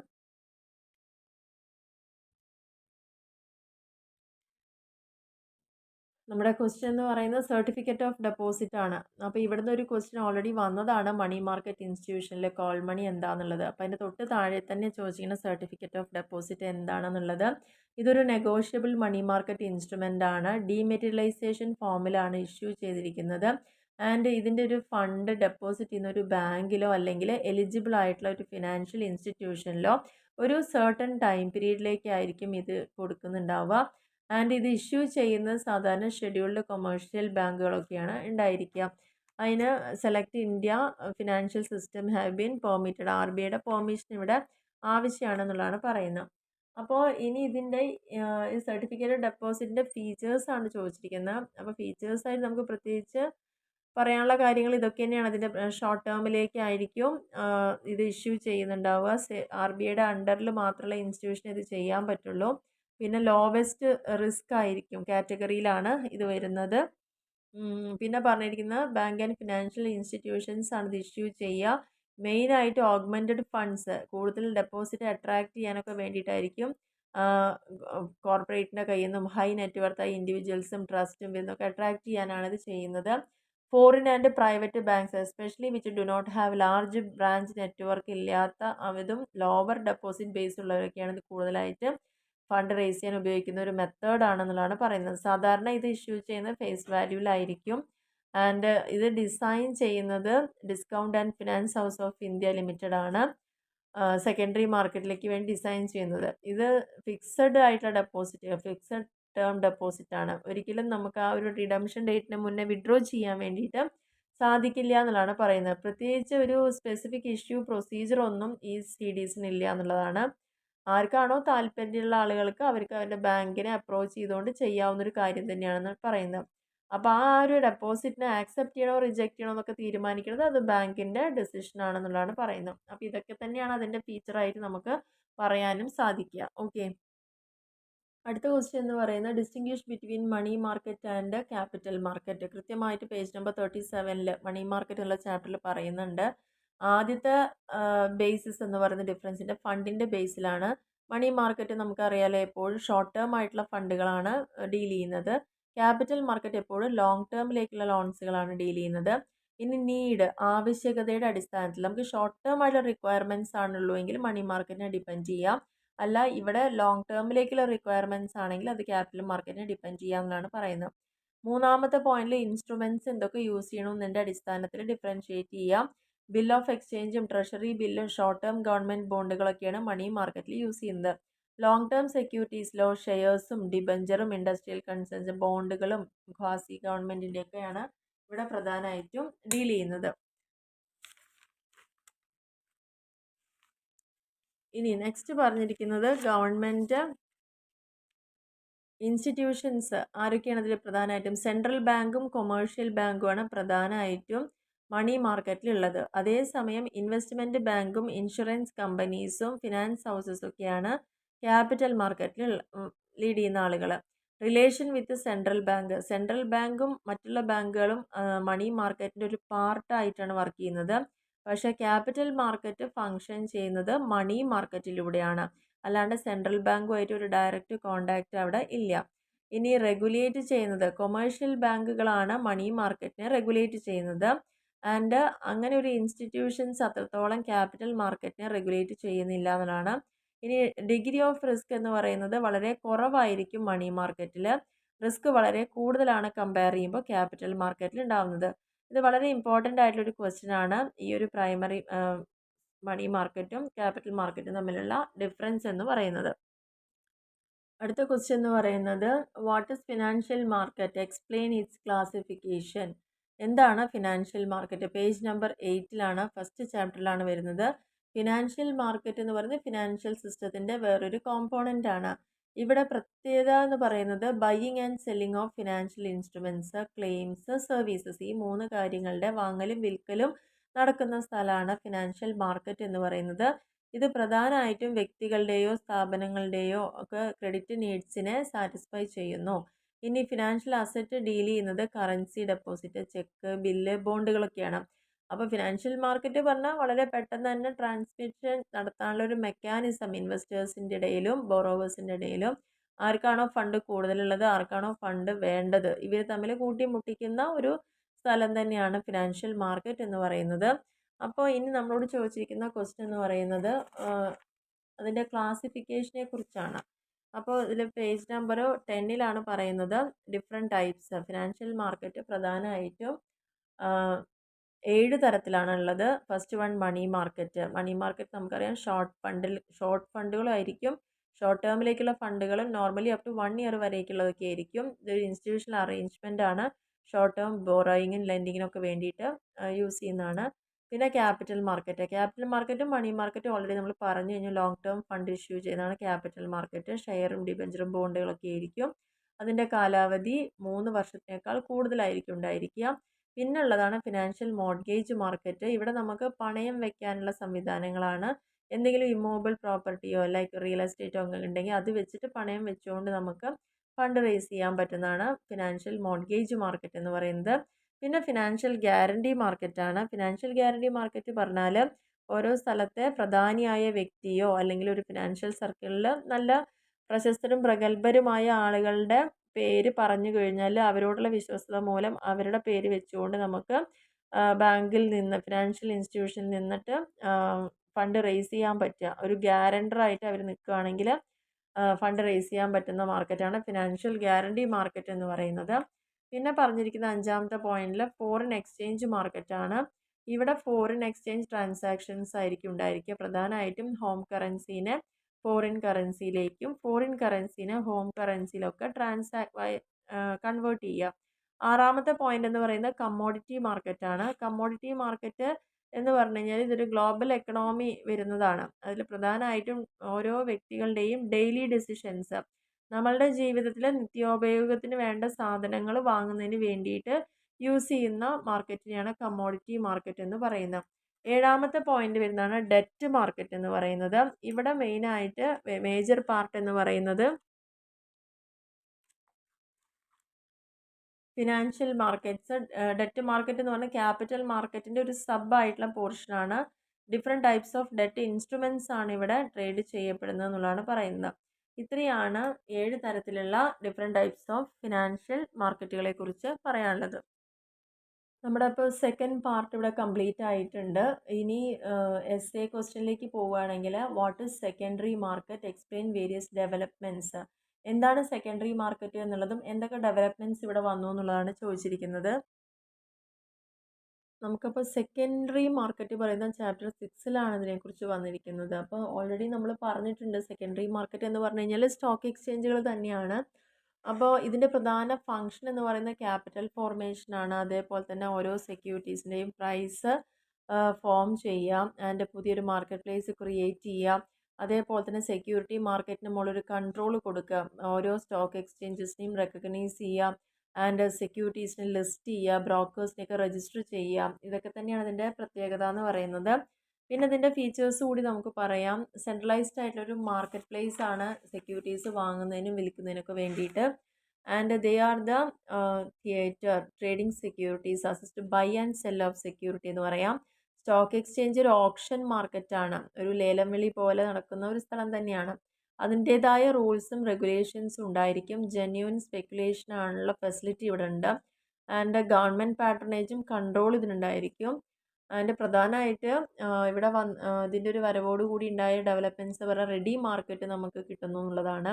മാർക്കറ്റബിലിറ്റിയും ലിക്വിഡിറ്റി ഉണ്ടാവും ഇവിടുത്തെ സെക്യൂരിറ്റീസിന്. ഫെയർ പ്രൈസ് ഉണ്ടായിരിക്കും, ഫെയർ പ്രൈസ് ഡിറ്റർമിനേഷൻ ഉണ്ടായിരിക്കുക. ഫണ്ടുകൾക്കൊക്കെ ഒരു സേഫ്റ്റി പ്രൊവൈഡ് ചെയ്യുക ആൻഡ് ലോങ് ടേമിലേക്കുള്ള ഫണ്ടുകൾ റേസ് ചെയ്യാനുള്ള ഒരു മാർഗ്ഗമായിട്ട് മാറുക. ഫണ്ടുകളെ പ്രോഫിറ്റബിൾ ആയിട്ടുള്ള കാര്യങ്ങളിലേക്ക് ചാനലൈസ് ചെയ്യാനുള്ളൊരു അവസരം ആൻഡ് ക്യാപിറ്റൽ ഫോർമേഷനെ ഹെൽപ്പ് ചെയ്യുന്നു. ജനറൽ സ്റ്റേറ്റ് ഓഫ് എക്കണോമി, പൊതുവേ രാജ്യത്തിൻ്റെ ഇപ്പോഴത്തെ സാമ്പത്തികാവസ്ഥ റിഫ്ലക്റ്റ് ചെയ്യുന്നത് തീർച്ചയായിട്ടും സെക്കൻഡറി മാർക്കറ്റിലായിരിക്കും ഉണ്ടായിരിക്കുക. ആൻഡ് കമ്പനീസിനെ അവരുടെ സ്റ്റാൻഡേർഡ് ഓഫ് പെർഫോമൻസിന് അനുസരിച്ചുകൊണ്ട് ഫണ്ട് റേസ് ചെയ്യാൻ ഹെൽപ്പ് ചെയ്യുന്നു എന്നുള്ളതൊക്കെയാണ് ഇതിൻ്റെ പ്രത്യേകത. പിന്നെ ഇങ്ങനത്തെ ഒരു സെക്കൻഡറി മാർക്കറ്റ് വന്നതോടുകൂടി ഇൻവെസ്റ്റർ എന്നുള്ള ലെവലിൽ കിട്ടുന്ന സർവീസുകൾ പറഞ്ഞാൽ റെഡി മാർക്കറ്റ് ഇൻവെസ്റ്റേഴ്സിന് കിട്ടുന്നുണ്ട്. ആൻഡ് അസസ് ചെയ്യാൻ പറ്റും ഓരോ ഇൻവെസ്റ്റ്മെൻറ്റും എത്ര വാല്യൂ ഉണ്ട് എന്നുള്ളത്. നമുക്ക് സെക്യൂരിറ്റീസ് സെലക്ട് ചെയ്യാം, ഇൻവെസ്റ്റ് ചെയ്യാം ഏറ്റവും പ്രോഫിറ്റബിളായി നോക്കിയിട്ട്. And including the rights of share holders, അത് അതിനെ ഒരു പരിധി വരേക്ക് പ്രിവെൻറ്റ് ചെയ്യാൻ കമ്പനീസിന് നമുക്ക് സാധിക്കും. ആൻഡ് കമ്പനീസിനുള്ള ബെനിഫിറ്റ് എന്ന് പറഞ്ഞു കഴിഞ്ഞാൽ ഓരോ കമ്പനിയുടെയും ക്രെഡിബിലിറ്റി നോക്കിയിട്ടാണ് ഫണ്ട് റേസ് ചെയ്യാൻ പറ്റുക. ആൻഡ് മാർക്കറ്റ് റെസ്പോൺസ് പെട്ടെന്ന് അറിയാൻ പറ്റുന്നത് ഇവിടുന്നാണ്. ആൻഡ് കമ്പനീസിന് ഡിസ്ട്രിബ്യൂട്ട് ചെയ്യാം അതിൻ്റെ സെക്യൂരിറ്റീസ് ഒരു വൈഡ് ജോഗ്രഫിക്കൽ ഏരിയയിലേക്ക് കൊടുക്കാൻ പറ്റും. ആൻഡ് ലിസ്റ്റിംഗ് ഉള്ളതോട് കൂടിയിട്ട് സെക്യൂരിറ്റിക്കൊക്കെ ഹയർ പ്രൈസ് ഉണ്ടായിരിക്കും. ഇനി കമ്മ്യൂണിറ്റിയെ സംബന്ധിച്ചോളം എന്തൊക്കെ ബെനിഫിറ്റാണ് കിട്ടുന്നത്? ഇതിൽ പ്രധാനമായിട്ടും വരുന്നത് it helps to promote economic development, രാജ്യത്തിൻ്റെ എക്കണോമിക് ഡെവലപ്മെൻറ്റ് പ്രൊമോട്ട് ചെയ്യാം. ആൻഡ് ഈ തരത്തിലുള്ള ഡീലിങ്സ് നടന്ന മാർക്കറ്റ് വൈഡൻ ചെയ്യാം, ക്യാപിറ്റൽ ഫോർമേഷന് ഹെൽപ്പ് ചെയ്യുക. ഇതൊക്കെയാണ് ഇതിൻ്റെ പ്രത്യേകത എന്ന് പറയുന്നത്. ഓക്കെ, അപ്പം അതിൽ പ്രധാനമായിട്ടും അടുത്ത ക്വസ്റ്റ്യൻ ന്യൂ ഇഷ്യൂ മാർക്കറ്റ് എന്താണെന്നുള്ളത് ചോദിച്ചിട്ടുണ്ട്. Explain various methods. പുതിയതായിട്ട് ഇഷ്യൂ ചെയ്യുമ്പോൾ എന്തൊക്കെ മെത്തേഡ്സ് അവർക്ക് യൂസ് ചെയ്യാമല്ലോ. ന്യൂ ഇഷ്യൂ മാർക്കറ്റ് പറഞ്ഞ ഒരു കമ്പനി ആദ്യമായിട്ട് പബ്ലിക്കിന് ഓഫർ ചെയ്യുക, അതിനെയാണ് പുതിയ ഇഷ്യൂ എന്ന് പറയുന്നത്, ന്യൂ ഇഷ്യൂ എന്ന് പറയുന്നത്. അപ്പോൾ അതിൽ പ്രധാനമായിട്ട് വരുന്നത് പബ്ലിക് ഇഷ്യൂസും പ്ലേസ്മെൻറ്റും ബോട്ട് ഔട്ട് ഡീൽസും ഒക്കെ വരുന്നത്. Page number 84 chapter industrial security market എന്നുള്ളതിലാണ്. മെത്തേഡ്സ് ഈ മൂന്നെണ്ണമാണ്: public issue, placement and bought of deals. Public issue എന്ന് പറഞ്ഞു കഴിഞ്ഞാൽ നമ്മൾ ആദ്യമായിട്ട് കമ്പനിയുടെ ഷെയർ പബ്ലിക്കിന് ഓഫർ ചെയ്യുക, പ്രോസ്പെക്ടേഴ്സ് ഒക്കെ ഇഷ്യൂ ചെയ്തുകൊണ്ട്. അതിനെ നമുക്ക് IPO എന്നും NFO എന്നും FPO എന്നൊക്കെ പറയാൻ പറ്റും, പുതിയതായിട്ട് ഇഷ്യൂ ചെയ്യുന്നതിന്. പിന്നെ അതിൽ നമുക്ക് പറയാൻ പറ്റുന്നത് ഓഫർ ഓഫ് സെയിൽ എന്ന് പറയുന്നുണ്ട്. പ്രൈവറ്റ് പ്ലേസ്മെൻറ്റ്, നമ്മളെ കമ്പനി ഇഷ്യൂ ചെയ്യുമ്പോൾ ആദ്യം തന്നെ കമ്പനിയുടെ ഉള്ളിൽ അവർക്ക് അറിയുന്ന ആളുകളിലേക്ക് പുറമെ അറിയിക്കാതെ ട്രാൻസാക്ഷൻസ് നടത്തുക, പ്രൈവറ്റ് പ്ലേസ്മെൻറ്റ്. പിന്നെ ബോട്ട് ഔട്ട് ഡീൽസ് ഒക്കെ ഉണ്ട്, അതായത് ഒരു നിശ്ചിത സമയം വരേക്ക് അവരത് ഹോൾഡ് ചെയ്യുകയും പിന്നീട് അവർ തന്നെ തിരിച്ചത് വാങ്ങുകയും ചെയ്യുന്ന ഒരു പ്രോസസ്സ്. പിന്നെ റൈറ്റ് ഇഷ്യൂ ഉണ്ട്. ഇതിൽ പ്രത്യേകിച്ച് പറയുന്നത് കമ്പനിയെ അവരുടെ ഫണ്ട് റേസ് ചെയ്യുന്നത് നിലവിലുള്ള എക്സിസ്റ്റിംഗ് ഷെയർ ഹോൾഡേഴ്സ് എത്രയാണോ അവർ ഷെയർ ഓൾറെഡി ഹോൾഡ് ചെയ്തിരിക്കുന്നത് അതിൻ്റെ ഒരു പ്രൊപ്പോർഷനിൽ അവർക്ക് ഇഷ്യൂ ചെയ്യുക. അപ്പോൾ കുറച്ചും കൂടി പ്രൈസൊക്കെ കുറഞ്ഞ് കിട്ടാനുള്ള ഒരു അവസരം കൂടിയാണ്. അതിന് വേണ്ടിയിട്ട് ഒരു സർക്കുലർ എല്ലാവരെയും സർക്കുലർ വെച്ചുകൊണ്ട് കൃത്യമായി അറിയിക്കും. അഡീഷണൽ ഫണ്ടുകൾ ആവശ്യമുള്ള ആളുകൾക്കൊക്കെ അത് വാങ്ങാവുന്നതാണ്. ഒരു ടൈം ലിമിറ്റ് വെക്കും. അറ്റ്ലീസ്റ്റ് 1 മാസം മുതൽ 2 മാസം വരെയൊക്കെ ഷെയർ ഹോൾഡേഴ്സിന് ഈ അവകാശം ഉപയോഗിക്കാം. അവർ ആക്സെപ്റ്റ് ചെയ്യാം അല്ലെങ്കിൽ റിജക്റ്റ് ചെയ്യാം. ആൻഡ് അവർക്ക് താല്പര്യം ഇല്ല എന്നുണ്ടെങ്കിൽ അവർ വേറൊരു വ്യക്തിക്ക് അത് കൊടുക്കുന്നു എന്നുള്ളത് മാത്രമാണ് വരുന്നത്. പിന്നെ ബോണസ് ഷെയർ ഇഷ്യൂ ചെയ്യുന്നുണ്ട്. ബോണസ് ഷെയർ എന്ന് പറഞ്ഞാലും അത് കമ്പനിയുടെ അക്യൂമുലേറ്റ് ചെയ്തിരിക്കുന്ന റിസർവിൽ നിന്ന് കൊടുക്കുന്നതാണ്. ക്യാഷിന് പകരം ഷെയർ ആയിട്ട് ഇഷ്യൂ ചെയ്യാം. പിന്നെ നമ്മൾ ഓൾറെഡി ഡിസ്കസ് ചെയ്തു ബുക്ക് ബിൽഡിങ്, പ്രൈസ് ബാൻഡ് അറിയാൻ വേണ്ടിയിട്ടൊക്കെ. പിന്നെ എംപ്ലോയി സ്റ്റോക്ക് ഓപ്ഷൻ സ്കീമുകൾ, ഇത് ഇമ്പോർട്ടൻ്റ് ആണ്, എംപ്ലോയി സ്റ്റോക്ക് ഓപ്ഷൻ സ്കീമൊക്കെ. അപ്പോൾ എംപ്ലോയീസിന് തന്നെ പുറമേക്ക് ഇഷ്യൂ ചെയ്യുന്നതിന് മുന്നേ തന്നെ എംപ്ലോയീസിന് ഒരു ചാൻസ് കൊടുക്കുകയാണ്. അവരുടെ ഷെയർ ഈ ഒരു സമയത്ത് അക്വയർ ചെയ്യാനുള്ളൊരു ഫെസിലിറ്റിയാണ് അവിടെ പ്രൊവൈഡ് ചെയ്തിരിക്കുന്നത്. അപ്പോൾ ഇത്രയൊക്കെയാണ് ഇതിൽ പ്രധാനമായിട്ടും നമുക്ക് പറയാൻ പറ്റുന്ന മെത്തേഡ്സ് എന്ന കൊണ്ട് ഉദ്ദേശിക്കുന്നത്. നെക്സ്റ്റ് ക്വസ്റ്റ്യനിൽ പറഞ്ഞിരിക്കുന്നത് എന്താണ് ലിസ്റ്റിംഗ് ഓഫ് സെക്യൂരിറ്റി ചോദിക്കുന്നുണ്ട്, അതിൻ്റെ അഡ്വാൻറ്റേജും ഡിസഡ്വാൻറ്റേജും ചോദിക്കുന്നുണ്ട്. അപ്പോൾ അങ്ങനെ ഡീറ്റെയിൽ ആയിട്ടൊന്നും നമുക്കിതിൽ പറഞ്ഞിട്ടില്ല. അപ്പോൾ എന്താണ് ലിസ്റ്റിംഗ് ഓഫ് സെക്യൂരിറ്റി ഓൾറെഡി പറഞ്ഞു കഴിഞ്ഞു. ഒരു റെക്കഗ്നൈസ്ഡ് സ്റ്റോക്ക് എക്സ്ചേഞ്ചിൻ്റെ ഒഫീഷ്യൽ ലിസ്റ്റിൽ കമ്പനിയുടെ പേര് എൻറോൾ ചെയ്യുന്ന പ്രോസസ്സിനാണ് ലിസ്റ്റിംഗ് എന്ന് പറയുന്നത്. അപ്പോൾ അതിൻ്റെ ബെനിഫിറ്റ് എന്താണ്? ഇങ്ങനെ ലിസ്റ്റ് ചെയ്ത കമ്പനിക്ക് മാത്രമാണ് സ്റ്റോക്ക് എക്സ്ചേഞ്ചിൽ ട്രേഡ് ചെയ്യാൻ പറ്റുള്ളൂ. അതേപോലെ തന്നെ ലിസ്റ്റിംഗ് കമ്പൽസറി ആണ്. ഒരു കമ്പനി ആദ്യമായിട്ട് ഷെയറോ ഡിബഞ്ചറോ പബ്ലിക്കിന് പ്രോസ്പെക്ടസ് ഇഷ്യൂ ചെയ്തുകൊണ്ട് പ്രോസ്പെക്ടസ് കൊടുത്തുകൊണ്ടാണ് ഇഷ്യൂ ചെയ്യുന്നതെങ്കിൽ, ഷെയർ ഇഷ്യൂ ചെയ്യുന്നുണ്ടെങ്കിൽ തീർച്ചയായിട്ടും ഒരു ലിസ്റ്റിംഗ് നിർബന്ധമാണെന്നുള്ളതാണ് പറയുന്നത്.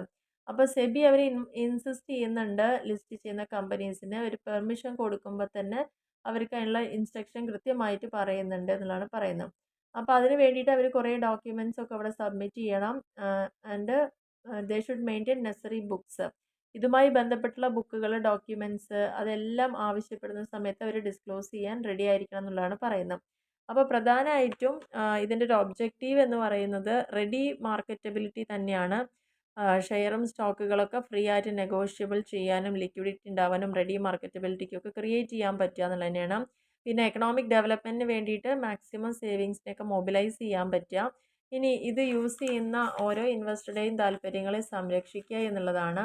ആൻഡ് സൂപ്പർവിഷനും കൺട്രോളിങ്ങും ട്രേഡിങ്ങിൽ വരുന്ന കാര്യങ്ങളൊക്കെ കൃത്യമായിട്ട് റെക്കഗ്നൈസ്ഡ് ആയിട്ടുള്ള സ്റ്റോക്ക് എക്സ്ചേഞ്ചിന് അണ്ടറിലേക്ക് കൊണ്ടുവരിക എന്നുള്ളതാണ് ഇതിൻ്റെ വേറൊരു പ്രത്യേകത. അപ്പോൾ ഇതൊക്കെയാണ് ഇതിൻ്റെ മെറിറ്റായിട്ട് പറയുന്നത്. ഓക്കെ. നെക്സ്റ്റ് ക്വസ്റ്റ്യനിൽ പറയുന്നത് discuss the various kinds of financial derivatives and bring out their features. വളരെ ഇമ്പോർട്ടൻ്റ് ആണ് ഡെറിവേറ്റീവ് മാർക്കറ്റ് പറഞ്ഞ ചാപ്റ്റർ. അതിൽ 4 ടൈപ്സ് ആണ് ഡെറിവേറ്റീവ്സ് ഉള്ളത്. ആ ഓരോ ഡെറിവേറ്റീവിൻ്റെയും ഫീച്ചേഴ്സാണ് എസ് ആയിട്ട് ചോദിക്കുന്നത്. അപ്പോൾ ഫസ്റ്റ് ഓഫ് ഓൾ നിങ്ങൾ എന്താണ് ഡെറിവേറ്റീവ് എന്ന് എഴുതുക. അതായത് ഏതെങ്കിലും ഒരു അണ്ടർലൈങ് അസറ്റ് കൊണ്ട് വാല്യൂ ഡിറൈവ് ചെയ്യുന്ന ആ ഒരു പ്രോസസ്സിനെയാണ് ഡെറിവേറ്റീവ് എന്ന് പറയുന്നത്. അതിനെ പ്രധാനമായിട്ട് നമ്മൾ 4ആയിട്ട് ഡിവൈഡ് ചെയ്യുന്നുണ്ട്. അതായത് ടൈപ്സ് ഓഫ് ഡെറിവേറ്റീവ്സ്. ഫോർവേഡ് നമ്മൾ ഓൾറെഡി പറഞ്ഞു, അതിൻ്റെ ഫീച്ചേഴ്സും പറഞ്ഞതാണ്. ഇനി അടുത്തതാണ് ഫ്യൂച്ചർ എന്ന് പറയുന്നത്. ഫ്യൂച്ചറും നമ്മൾ ഓൾറെഡി ഡിസ്കസ് ചെയ്തു. ഈ ഒരു കോൺട്രാക്റ്റിൽ സ്പെസിഫൈ സെക്യൂരിറ്റി സെൽ ചെയ്യുക അല്ലെങ്കിൽ ബൈ ചെയ്യുക. അത് സ്പെസിഫൈഡ് ഫ്യൂച്ചർ ഡേറ്റിലായിരിക്കും. ആ കൺക്ലൂഡ് ചെയ്യുന്ന സമയത്തായിരിക്കും അതിൻ്റെ പ്രൈസ് അവിടെ ഫിക്സ് ചെയ്യുന്നുണ്ടാവുക. അപ്പോൾ ഇതിൻ്റെ ഫ്യൂച്ചറിൻ്റെ പ്രത്യേകതകൾ, ഫീച്ചർ കോൺട്രാക്റ്റ് ഇത് ഓൾറെഡി നമ്മൾ പറഞ്ഞിട്ടുണ്ട്. ഇതും ഓർഗനൈസ്ഡ് സ്റ്റോക്ക് എക്സ്ചേഞ്ചിലാണ് ട്രേഡിംഗ് ചെയ്യുള്ളൂ എന്നുള്ളതും സ്റ്റാൻഡേർഡ് കോൺട്രാക്റ്റ് ഇത് ഓൾറെഡി ഈ 2 പോയിന്റുകൾ നമ്മൾ പറഞ്ഞു കഴിഞ്ഞാണ്. ഇനി നമുക്ക് മൂന്നാമത്തതായിട്ട് പറയാത്തതാണ്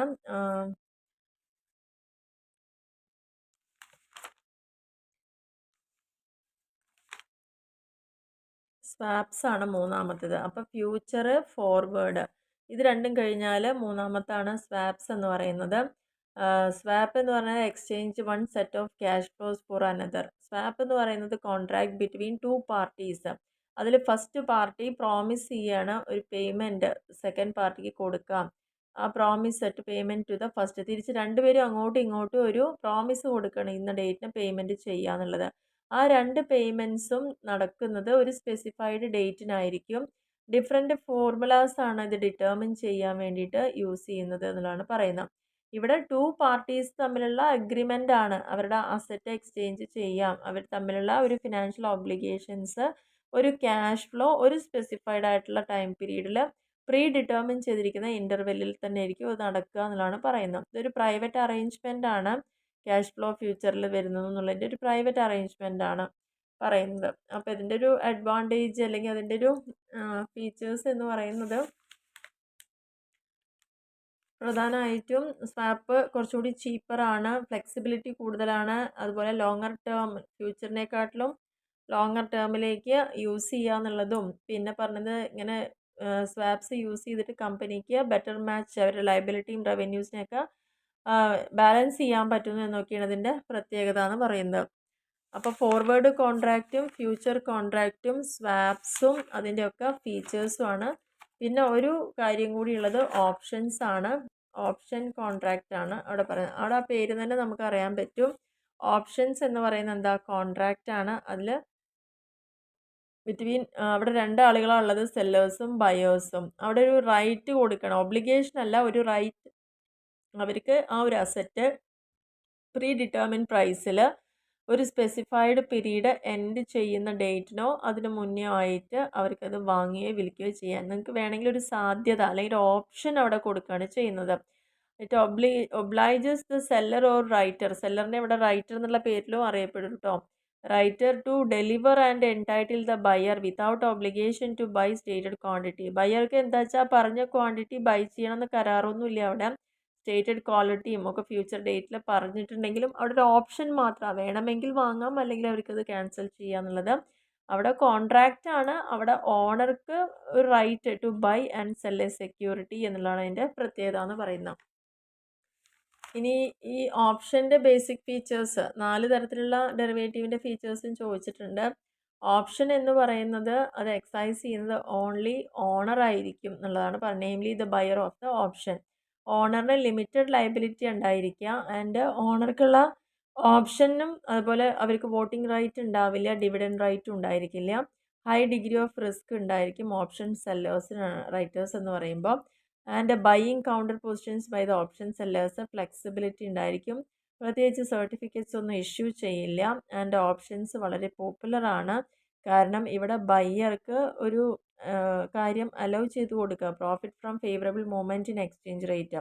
എക്സ്ചേഞ്ച് റേറ്റ് കൂടുന്നതും കുറയുന്നതിനനുസരിച്ച് പ്രോഫിറ്റ് ഉണ്ടാക്കാൻ ബയ്യർക്ക് കൊടുക്കുന്ന ഒരു ഓപ്ഷനാണ് ഈ ഒരു മെത്തേഡിൽ പറഞ്ഞിരിക്കുന്നത്. അപ്പോൾ ഇത്രയാണ് 4 തരത്തിലുള്ള ഡെറിവേറ്റീവ്. അപ്പോൾ നിർബന്ധമായിട്ടും ഈ ചാപ്റ്ററിൽ നിന്ന് ഈ കാര്യങ്ങളും അതിൻ്റെ ഡിഫറെൻറ്റ് ടൈപ്സും ഡിഫറൻസസുകളും ഫീച്ചേഴ്സും പഠിച്ചോളൂ. വളരെ ഇമ്പോർട്ടൻ്റ് ആയിട്ടുള്ള ഒരു ടോപ്പിക്ക് കൂടിയാണ്. അപ്പോൾ ഇത്രയാണ് നമ്മുടെ ഫസ്റ്റ് 2021 ക്വസ്റ്റ്യൻ പേപ്പറിൽ വരുന്ന ക്വസ്റ്റ്യൻസും ആൻസേഴ്സും. അതിൽ ഏകദേശം ഒരു 5 ക്വസ്റ്റ്യനോളം ഇപ്പോൾ നിങ്ങൾക്ക് മനസ്സിലായിട്ടുണ്ടാവും ടെക്സ്റ്റിലല്ലാതെ ഞാനിവിടെ കാണിച്ചു തന്നത്. കാരണം അതൊക്കെ നമ്മുടെ ടെക്സ്റ്റിൽ നിന്ന് പുറത്തുനിന്ന് വരുന്ന ക്വസ്റ്റ്യൻസ് ആണ്. ജനറൽ ആയിട്ടുള്ള ഒരു പേപ്പറാണ്. അതുകൊണ്ട് തന്നെ ഇവിടെ നിന്ന് ചോദ്യങ്ങൾ വരാം. അപ്പോൾ എന്തായാലും കൃത്യമായിട്ട് ഈ ക്വസ്റ്റ്യൻ പേപ്പറും ക്വസ്റ്റ്യൻ ആൻസേഴ്സും പഠിച്ചോളുക. റിപ്പീറ്റേഷൻ ഉണ്ടാവും. കാരണം നമ്മുടെ HRM ഒക്കെ എന്തായാലും വളരെ ഈസി ആയിരുന്നു എന്ന് എല്ലാവരും പറഞ്ഞു. അപ്പോൾ അതേപോലെ തന്നെ FM-ൽ നമുക്ക് പാസ്സാവാനൊക്കെ സാധിക്കും. അപ്പോൾ അതിന് വേണ്ടിയിട്ട് ഓരോ ക്വസ്റ്റ്യൻ പേപ്പർ വിത്ത് ആൻസർ ഞാനിവിടെ ചെയ്യുമ്പോൾ അതെന്തായാലും നിർബന്ധമായിട്ടും പഠിച്ചോളുക. അതൊന്നും നമുക്ക് പാസ്സാവാനുള്ള ക്വസ്റ്റ്യൻസ് എങ്കിലും റിപ്പീറ്റേഷനിൽ വരുന്നുള്ളത് ഉറപ്പാണ്. ഓക്കെ, അപ്പോൾ നിങ്ങൾക്ക് ഈ ഒരു വീഡിയോ ഇഷ്ടപ്പെടുകയാണെങ്കിൽ തീർച്ചയായിട്ടും മറ്റുള്ളവരിലേക്ക് ഒന്ന് ഷെയർ ചെയ്യുക, കമൻറ്റ് ചെയ്യുക, ലൈക്ക് ചെയ്യുക. അപ്പോൾ ഞാൻ അടുത്ത ദിവസം തന്നെ സെക്കൻഡും തേർഡും ക്വസ്റ്റ്യൻ പേപ്പറും കൂടിയിട്ട് ഇഷ്യൂ ചെയ്യാം. ഒപ്പം തന്നെ നമുക്ക് ഏറ്റവും ഇമ്പോർട്ടൻ്റ് ആൻഡ് എക്സ്പെക്റ്റഡ് ക്വസ്റ്റ്യൻസ് ഏതാണെന്നും കൂടി ഒന്ന് ഡിസ്കസ് ചെയ്യാം. ഓക്കെ, അപ്പോൾ അതേ ഓർഡറിൽ തന്നെ നമുക്ക് തുടർന്ന് വരാം. പിന്നെ ഇൻകം ടാക്സും പിന്നെ അതിനുശേഷം OM ഓപ്പറേഷൻ മാനേജ്മെൻറ്റും റിസർച്ചും എല്ലാം നമ്മൾ എന്തായാലും റെഡിയാക്കി ഇട്ട് തരാം. എല്ലാവരും നന്നായിട്ട് പഠിച്ച് പരീക്ഷ എഴുതുക. Okay, thank you.